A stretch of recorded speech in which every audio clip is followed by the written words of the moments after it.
Hi everyone, in this video I'm going to solve Cambridge IGCSE Mathematics Paper 2 Extended in a session October-November 2022 Paper 2-2. So let's start with the first question. In question number 1, the diagram shows an isosceles triangle. Find the value of x. Isosceles triangle is a triangle having two sides and two angles are same. So these two sides are same and these two angles are same. If this is 34, this angle is also 34 degrees. Right, and we know that sum of all angles of a triangle is 180 degree, so we can say that x degree plus 34 degrees plus 34 degrees, this sum is equals to 180 degree. So what is angle x? X is 180 degree minus 34 plus 34, which is 68.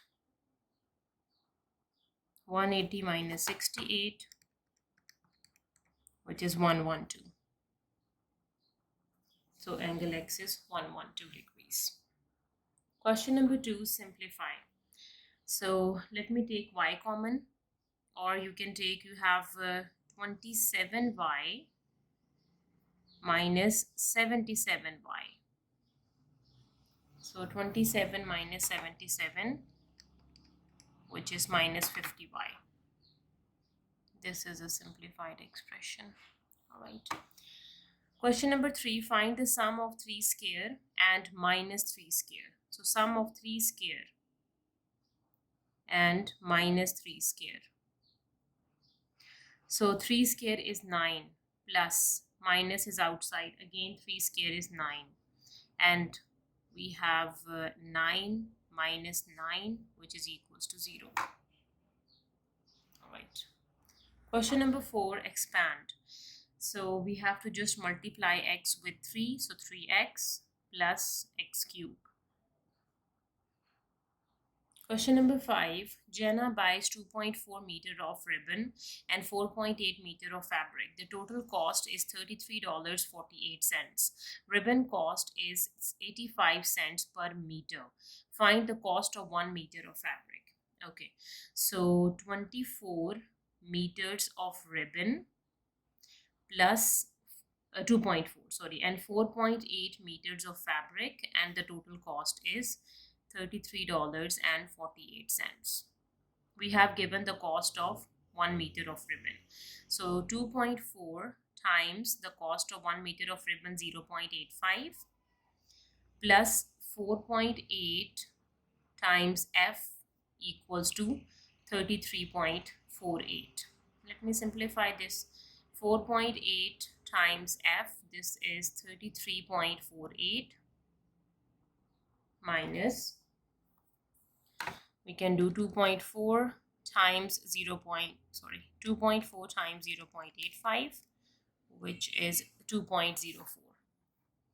2.04 and 33.48, subtract answer and divide 4.8, which is 6.55. So the cost of 1 meter of fabric is $6.55. All right. Question number 6, part A. These are first 5 terms of a sequence. Find the next 2 terms in a sequence. Okay. So let me find the difference between the terms and we can find the next 2 terms easily. 27 and 26. The difference is just 1. In 27, we subtract 1 to get 26. Here we subtract 3 and let me calculate. 27 minus 26, 23 minus 26, subtracting 3, 18 minus 23, subtracting 5, and 11 minus 18 is subtracting 7. Okay, so it means we are subtracting odd number each time. 1, 3, 5, 7, and then subtract 9. So from 11 we subtract 9, and in 2 we subtract 11, which is negative 9. So 2 and minus 9 are the next 2 terms of this sequence.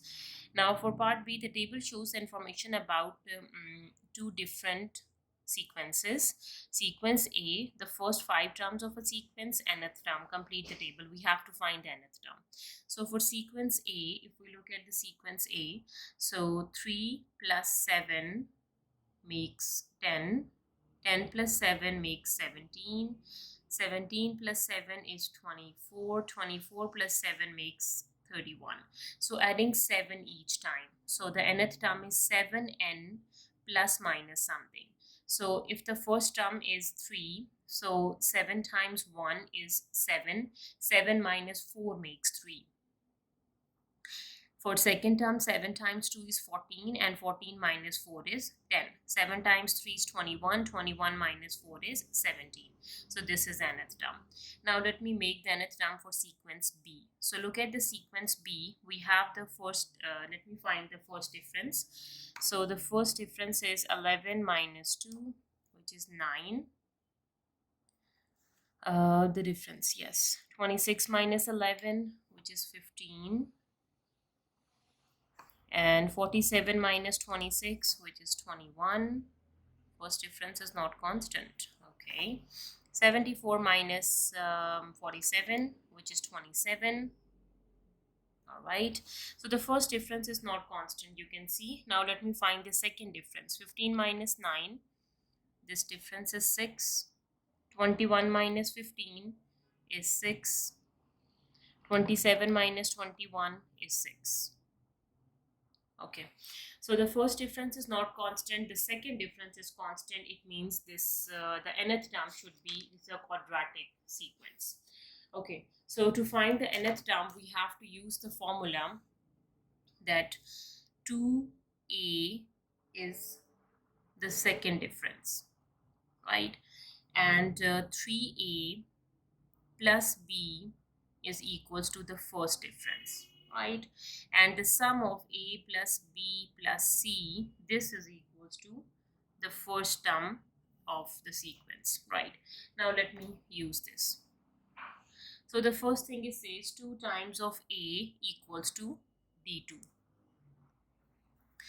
2a equals to d2 is the second common difference, which is 6. So from here the a value is 3, right? Okay, now the next is 3a plus b equals to d1. d1 is the first difference, which is 9, and a value is 3. 3 times 3 is 9 plus b equals to 9, so b value is equals to 0, right? And the third information says a plus b plus c equals to a1. a1 is a first term, which is equals to 2. A value is 3, b value is 0. We have c, which is 2. So c is equals to 2 minus 3, which is equals to negative 1, right? Now we can write the sequence as an square plus bn plus c. We have the a, which is 3, so 3n square. B value is 0 and the c is minus 1. So the nth term is an square minus 1. Question number 7. Without using a calculator, work out 5 by 9 minus 1 by 6. You must show all your working and give your answer as a fraction in its simplest form. Alright. So we have to make the same denominator first. The same denominator of 5 and 9 is, 9 and 6 is 18. So 5 by 9. 9 times 2 is 18, so times by 2, minus 1 over 6. 6 times 3 is 18, so times by 3. Okay, 5 times 2 is 10, 9 times 2 is 18, minus 3 over 18. From 10 take away 3, which is equals to 7 out of 18. And that is the fraction in its simplest form. Question number 8. Darla records the number of hours in a week 8 people spend exercising. Part A, find the median. Median is the middle value of the data, but first we need to arrange the numbers from least to greatest. Okay, so the least number we have is 2 and 2. No, 1.5 is the least. First write down 1.5, 2 and 2. 1.5, 2, 2, and then we have 3, 4, and 4.5, 3, 4, 4.5, and we are left with 5 and 18. 5 and 18. Okay, now let me find the median, the middle one, 1, 2, 2, 3, 3, and these two values are left, right? Now the median is the average of their number 3 and 4. So we can find median as 3 plus 4 divided by 2. 3 plus 4 is 7, and we can do 7 by 2, which is 3.5 hours is the median, right? Now for part B, explain why the mean may not be suitable average to use, right? Mean is not the suitable average to use. So as you can see, all the values are closer to each other, 1.5, 2, 2, 3, 3, 4, 4.5, 5, but 1 is the extreme value. This is 18, right? Because 18 is the extreme value in the data. That is why we cannot calculate the mean, is not a suitable average to use. Question number 9, the diagram shows 3 triangles ABC. Part A, which 2 of the triangles A, B, and C are congruent with each other? Congruent means exactly the same, right? So if we look at the triangle A, this side is 6 and 60 and 25 degrees are the 2 angles. This side is 6, but the angles are different. This side is 6 and they have 60 and 25. So A and C are congruent. A and C are exactly the same. Part B, draw a ring around the congruency criteria that can be used to support your answer to part A. So we use angle, side, angle. 2 angles and 1 side.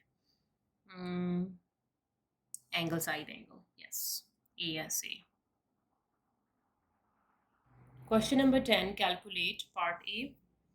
Just use a calculator. 2000 times 1.2 cube, which is 3456. Okay, and we have 8 times 2, which is 16, plus 1, which is 17. So this would be equals to 17 over 8 times 6 over 17. We can cancel 17 and 17, so 6 divides 8, which is 3 by 4. All right. Okay, so cos 30 degrees, my calculator is in degrees, so cos of 30 times 4.5 divides square root of 3, and subtract 2, which is 1 by 4.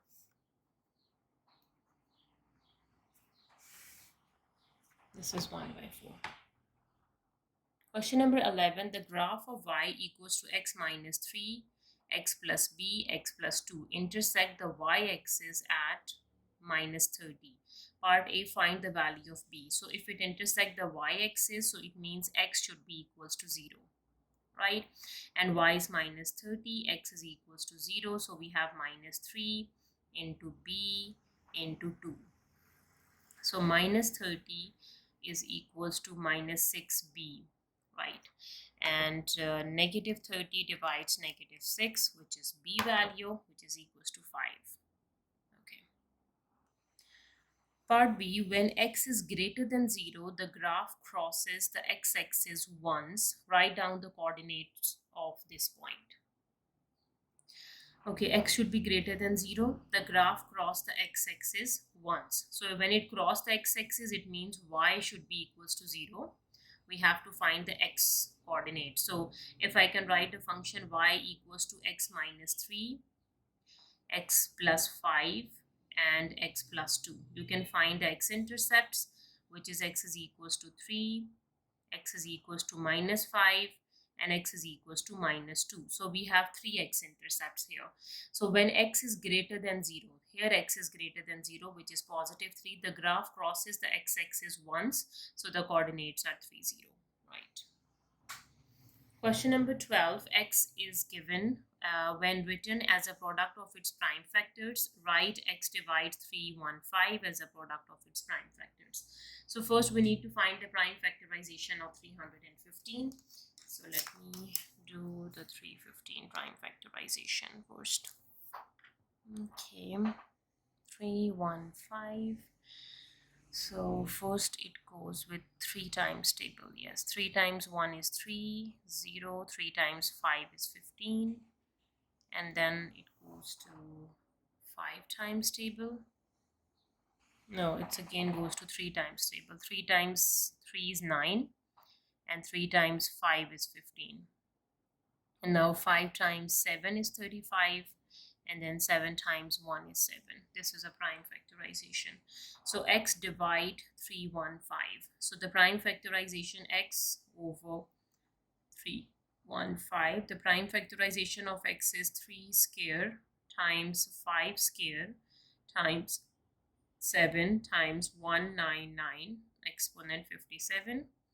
This is going to divide with 3 square times 5 times 7. This is a prime factorization.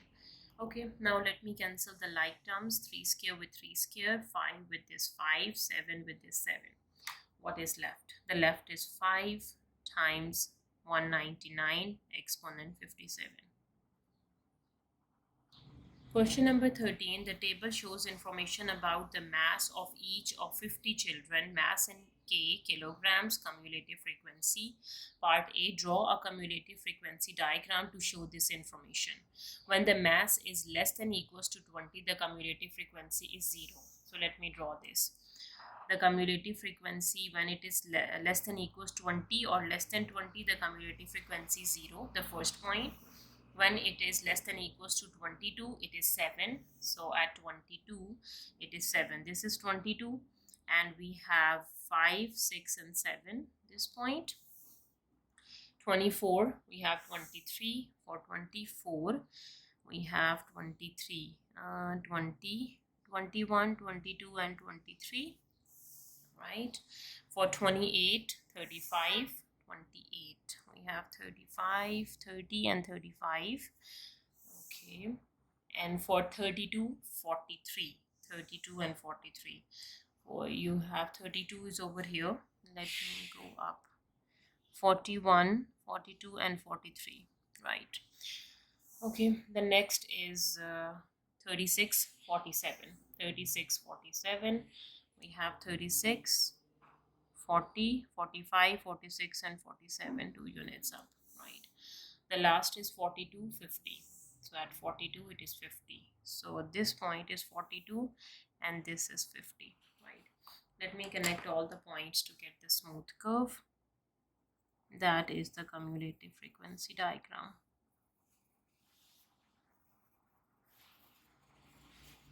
Right. Now for part B, use your graph to find an estimate of 90th percentile. So 90th percentile means 90 over 100 times by the total number of children, which are 50. Let me calculate this. 90 divides 100 times by 50, which is 45. So we have to find 45. Let me go back to the graph and let me calculate the reading at 45. So this is 45. If I draw the line, right, and this is going to be 32, 34, and 36. In my case, it is 34. It can be different in your case. It depends on the cumulative frequency diagram, right? So it is 34 kilograms.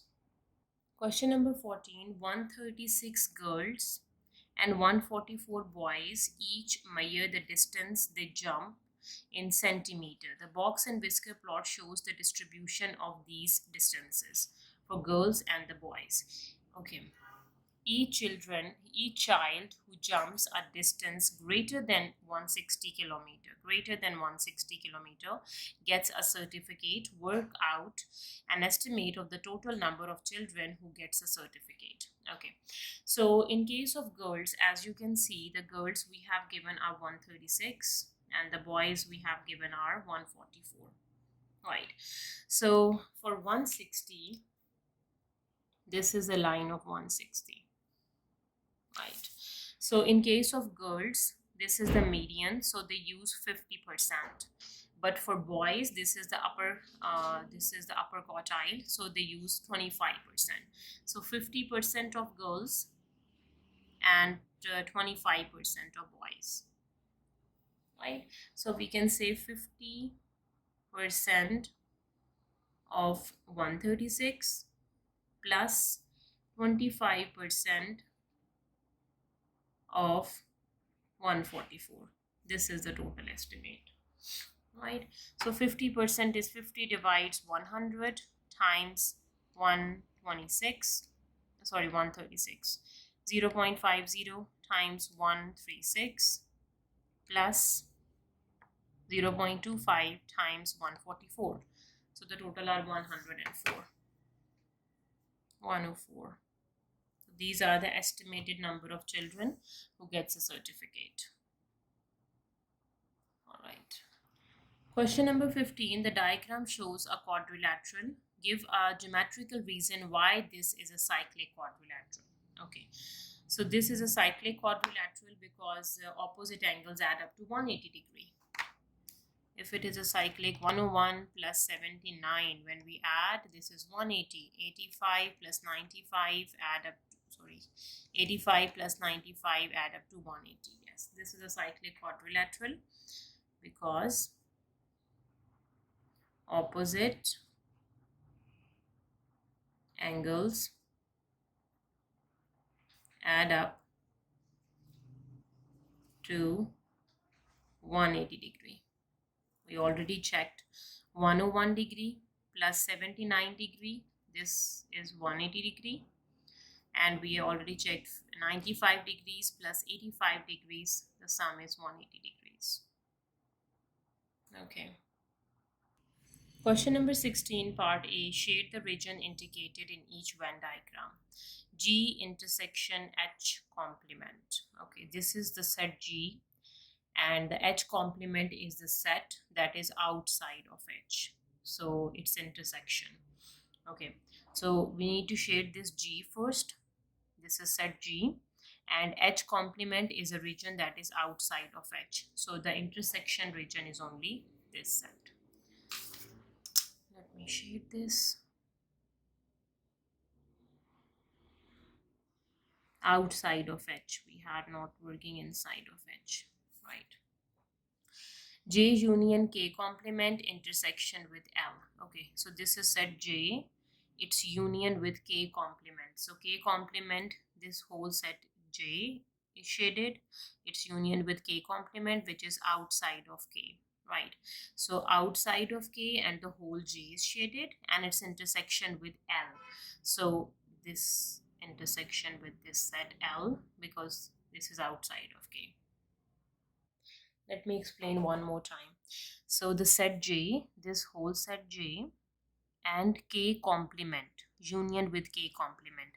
This is K, and the K complement is a region that is outside of K. And when we do its union with the set J, so this whole set J, this is going to be everything outside is going to be shaded, and its intersection with L as well. So when we are doing its intersection with L, so only this portion is shaded. I hope this is clear now.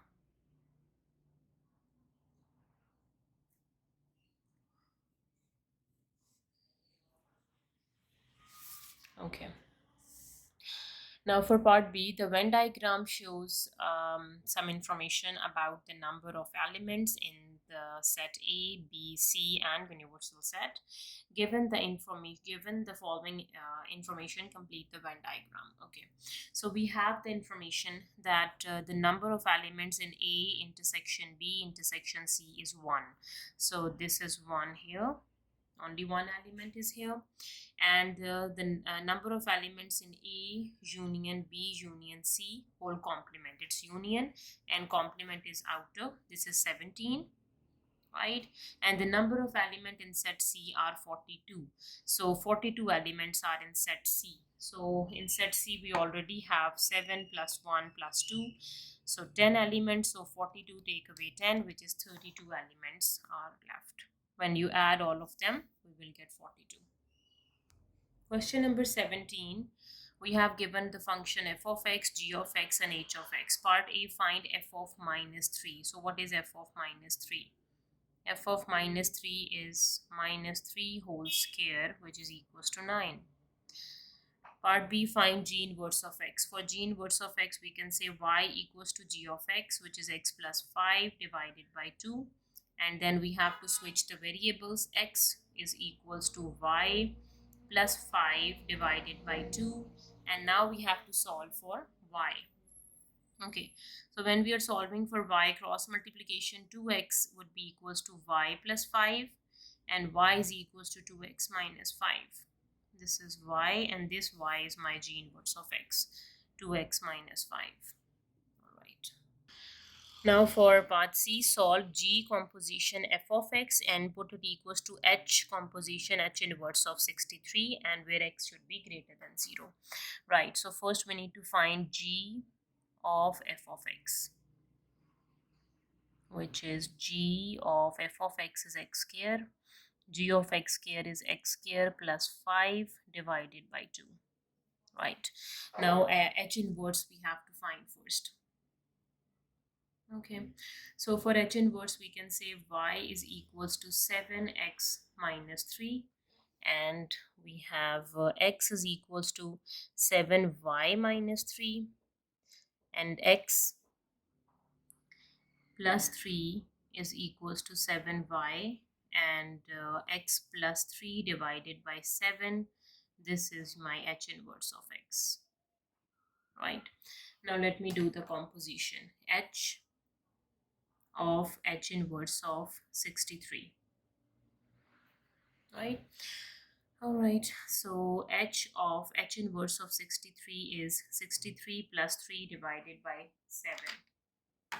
63 plus 3 divided by 7, which is 66 out of 7. And h of 66 out of 7, which is 7 times 66 over 7 minus 3. 7 is cancelled with 7, 66, take away 3 is 63. So this is 63. Okay, now let me put both of them equal and solve for x. And we have given the information that x should be greater than 0, right? Okay, g f of x is x square plus 5 divided by 2. All right, and h inverse of 63 is 63. Cross multiplication x square is equals to 63 times 2, which is 126, and subtract 5, which is 101, 121, sorry. And square root of answer is 11, so x is equals to plus minus 11. We have to consider the positive one since x is greater than 0. It is given the condition, so we have to take 11, the positive 11. Question number 18, write 0.419 recurring as a fraction in its simplest form. You must show all your working. Okay, so first we can take x is equals to 0.41 and 9. Right, so 4, we have to shift the 4 before the decimal, so we have just one digit we have to shift, so times by 10. So 10x is equals to, we have to multiply 0.41919 by 10, which is 4.1919, 4.1919, and recurring. Right, okay, and then we have 19, we have two digits. Now we have to times by 100 on both sides. Times by 100, this is 419.1919, and 10 times 100 is 1000x. Now we have to subtract on both sides.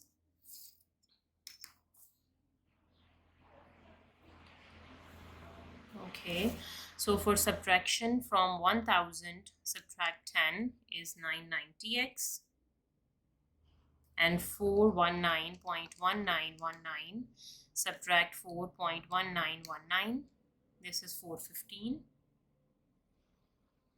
Okay, so what is the x value? 415 over 990. 415 divides 990, which is 83 over 193. 98, sorry. 83 over 198 is a simplified fraction. Question number 19. Katie pick a number at random from the numbers 2, 3, and 5. She then picks a number at random from the number 5, 6, 7, and 9. Then when she adds the two numbers, the number is even. Okay, find the probability that exactly one of the numbers picked is a 5.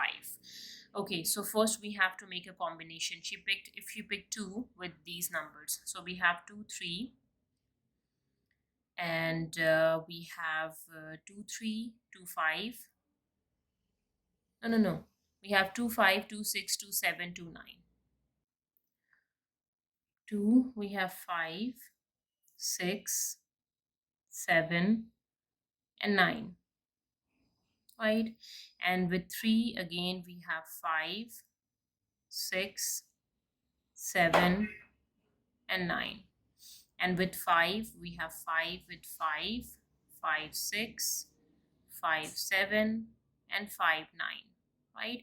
Because she picks a number at random from the number 2, 3, 5, and then she picks a number at random from 5, 6, 7, and 9. When she adds the two numbers, the number is even. So let me add the two numbers now. When you add 5 and 2, this is odd. 6 plus 2 is even, which is 8. 7 plus 2 is odd. 9 plus 2 is odd. 5, 6, 7, 8. This is even. 6, 7, 8, 9. It's odd. 7, 8, 9, 10. This is even. 9, 10, 11, 12. This is even. 5 plus 5 is 10. This is even. 6 and 5 is 11. This is odd. 7, 8, 9, 10, 11, 12. This is even. 9, 10, 11, 12, 13, 14. This is even. Okay. Now, these numbers are even. 2, 6, 3, 5, 3, 7, 3, 9, 5, 5, 5, 7, and 5, 9. 1, 2, 3, 4, 5, 6, 7. Right. 7 numbers are even.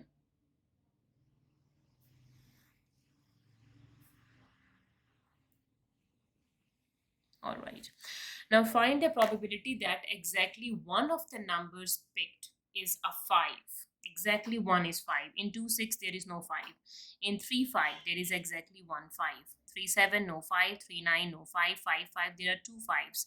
5, 7 has exactly 1, 5. 5, 9 has exactly 1, 5. So 3 numbers has exactly 1, 5 out of 7. So 3 out of 7 is the probability.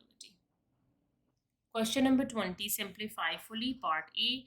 So we have to do 81, its power is 3 by 4, and x power 16 times 3 by 4. All right. So what is 81 power 3 by 4, which is 27, and x power is 16 times 3 divided by 4 is 12. 27 x exponent 12 is the simplified answer. Now for part B, 1 over y squared, its power is odd. So what we have to do, we can take a reciprocal. Y squared, its power is even now, 1 by 2. 2 is cancelled with 2, so only y is the answer. Right. And it's square root, so we have to do a plus minus. Yes. Question number 21. A solid is made by cutting a small cone from a large cone as shown in the figure. This solid is made by cutting a small cone from the large cone. The height of the larger cone is 12.5 centimeter. The height of the solid is 5.5. If the height of the solid is 5.5 and the larger cone is 12.5, so what is the height of the smaller cone? The smaller cone is 12.5 minus 5.5, which is 7. Okay. The diameter of the base of the larger cone is 9.2 centimeter. This is a diameter. So what is the radius? Radius is 9.2 divided by 2. 9.2 divided by 2, which is 4.6 is the radius for the larger cone. Okay, work out the volume of the solid. The volume V of the cone of with radius R and height H is, we have given the formula for the volume. All right. Okay, to calculate the volume of the solid, as you can see, we have a larger cone and inside of it it's a smaller cone. So we have to use a concept of similar solids, right, and find out their volumes. So here we used the main concept, the volume of a solid. This volume of a solid, this is basically the volume of the larger cone we have to calculate, and then subtract the volume of the smaller cone. Larger cone and the smaller cone, right? So first let me calculate what is the volume of the larger cone. 1 by 3 pi, radius is 4.6 square, and the height is 12.5. All right, let me calculate this. 4.6 square times 12.5 times by pi and divided by 3. This is equals to 276.98. So the volume is 276.84 centimeter cube, right? Okay, now we need to calculate the volume of the smaller cone. So from here, for smaller cone, we have the height of the smaller cone, but we don't know the radius of the smaller cone. So here we use a concept of the similar solids, right? Okay, so for similar solids, we can use the concept that the volume of large over volume of small equals to the height of large over height of small, its cube, right?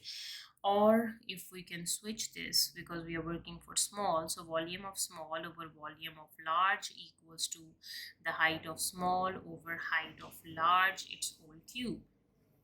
Right, so from here we can say the volume of small is equals to the volume of large, which is this, and it's times with the height of small. The height of smaller cone is 7 over the height of the larger cone is 12.5 and its whole cube. All right, so now let me multiply 7 over 12.5 and taking its cube and times by 276.84, 48.61, 62 we can take. So volume of the smaller cone is 48.62 centimeter cube. Now let me find the volume of a solid. So the volume of a solid is 276.84 minus 48.62. Okay, 276.84 minus 48.62, which is 228.22. 228.22 or just 228 we can take centimeter cube is the volume of the solid. Question number 22. The volumes of two mathematically similar objects are 86 centimeter cube and 56 centimeter cube and 75 centimeter cube. The height of the smaller object is 18 centimeter. Find the height of the larger object. The same thing we have to use. We need to find the height of larger. So volume of large over volume of small equals to the height of large over height of small, its whole cube, right? Or we can say that the cube root of volume of large over volume of small equals to the height of large over height of small. So we have to find the height of the larger object. The height of the larger object is height of the smaller object times the cube root of the volume of the larger object over the volume of the smaller object. All right, so the height of the smaller is 18 times the cube root. The volume of large is 875. Volume of small is 56. Let me calculate the height of the larger object. 875 divides 756, taking its cube root of answer and times by 18. This is 45 centimeter is the height of the larger object. All right. Question number 23. Solve this equation. You must show all your working. So we have to take the LCM first. So 4 is multiplying with 2x minus 5 plus 2 is multiplying with x plus 1 and 3 is multiplying with the product of x plus 1 into 2x minus 5, right? So 4 times 2 is 8x, 4 times 5 is minus 20 plus 2x plus 2 equals to 3x, 2x square minus 5x plus 2x minus 5. All right, so this is equals to 8 plus 2 is 10x minus 18. This is 3 into 2x square minus 3x minus 5. So 10x minus 18 equals to 3 times 2, 6x square minus 9x and minus 15. Shifting all the terms on the left side, we will get 6x square minus 9x minus 10x minus 15 and plus 18 equals to 0, right? Its 10 should be negative and 18 is positive, right? 6x square minus 19x and 15, 16, 17, 18, so plus 3 equals to 0, right? Now let me apply the quadratic formula, or we can factorize this. 3 times 6 is 18, 1 times 18 is 18, and 1 minus 1 minus 18 is minus 19. 6x square minus x minus 18x plus 3 equals to 0. Taking x common, we are left with 6x minus 1. Taking negative 18 common, we have 6x. Not negative 18, we are taking 3 common. 3 times 6 is 18 and minus 1. Right. So we have the two factors, which is 6x minus 1 and x minus 3. Right, put both factors separately equals to 0. From here, x value is equals to positive 3 and x value is equals to 1 by 6, right? So the values of x are 3 and 1 by 6. All right, so this is the last question of our paper. If you have any queries, please let me know in the comment section and please subscribe to my channel. Thank you for watching. See you next time. Take care.